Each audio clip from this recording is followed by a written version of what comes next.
A CPI na Câmara dos Deputados discutiu nesta terça-feira a investigação do Ministério Público de Goiás sobre aquele esquema de apostas no futebol brasileiro. Vamos conversar ao vivo com o repórter Misael Mainetti, que fará um resumo dessas informações para a gente. Misael, conta para a nossa audiência, mais fraudes foram descobertas? Boa noite.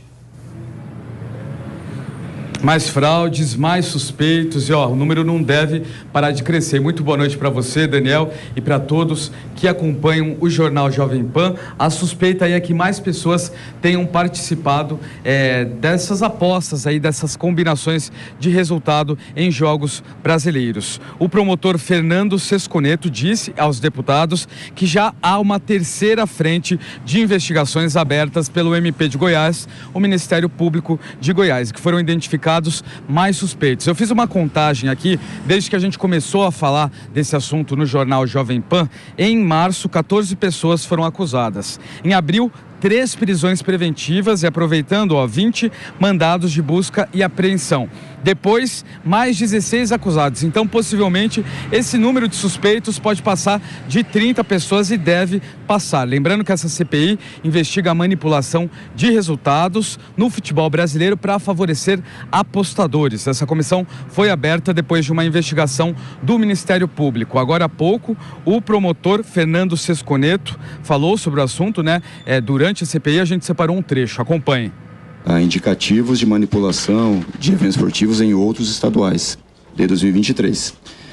Nós ainda estamos aprofundando para prosseguir. Denúncia, não. Mas indicativo, conversas, tentativas, sim. Mas nós ainda estamos aprofundando. Com relação a outros torneios, agora em 2022, basicamente, só recordando que a nossa investigação, os dados e onde se centrou é do segundo semestre de 2022 em diante.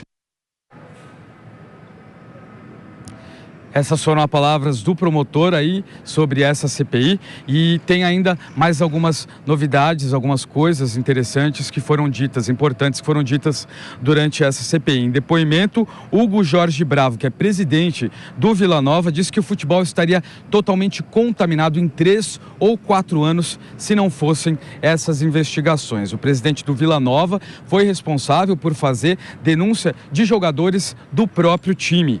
Ainda em depoimento, ele disse que os atletas que eram aliciados depois viravam aliciadores, ou seja, um completo ciclo vicioso que acaba com o futebol brasileiro. Palavras dele. Para falar da gravidade da situação, ele também comparou o escândalo das apostas com a febre aftosa, doença que afeta a criação de gados, e disse que seria como se o mundo se fechasse ao produto brasileiro. A comissão tem integrantes ligados a pelo menos 5 times.